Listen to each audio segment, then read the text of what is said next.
Brought to you by Chitale बंधू।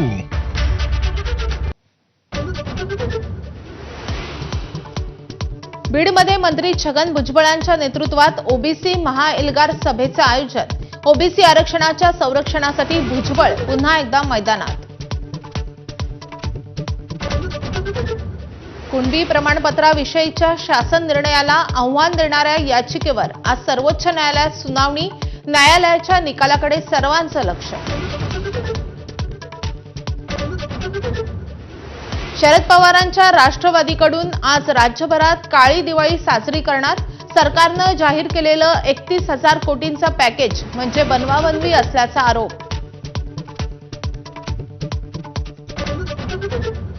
आज उद्धव आणि राज ठाकरे पुन्हा एकत्र येणार। दादरमधील शिवाजी पार्कातील मनसेच्या दीपोत्सवाचं उद्धव ठाकरेंच्या हस्ते आज उद्घाटन।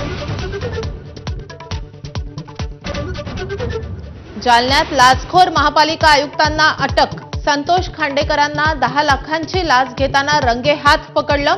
अटकेनंतर कंत्राटदारांकडून एसीबी कार्यालयाबाहेर आतिषबाजी।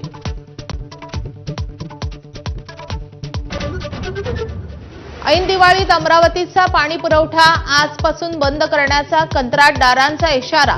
देखभाल दुरुस्तीच्या कामांची थकबाकी 1 वर्षापासून रखडल्यानं कंत्राटदार आक्रमक।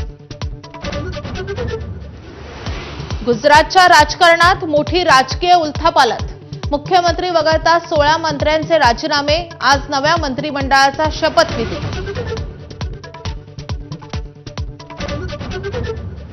बिहारमध्ये पहिल्या टप्प्यात मतदान होणाऱ्या 121 जागांवर अर्ज भरण्याचा शेवटचा दिवस। विरोधकांच्या महागठबंधनमध्ये अजूनही जागा वाटप नाही, तर एनडीएमध्येही धुसफूस कायम। कॅनडामध्ये कॉमेडियन कपिल शर्माच्या कॅफेवर पुन्हा गोळीबार।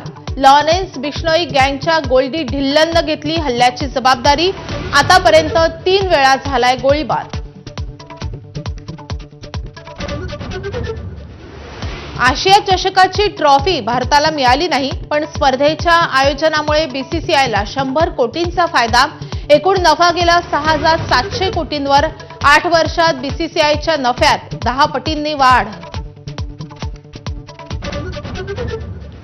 भारताच्या क्रिकेटपटूंना परदेशातल्या T20 लीगमध्ये खेळू द्या। रवी शास्त्रींचा बीसीसीआयला सल्ला। भारतात सगळ्याच क्रिकेटपटूंना खेळायला संधी मिळत नाही असं दिलं कारण।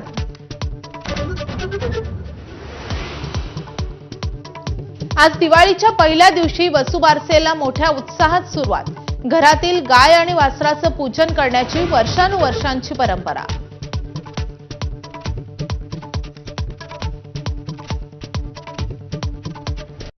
Headlines brought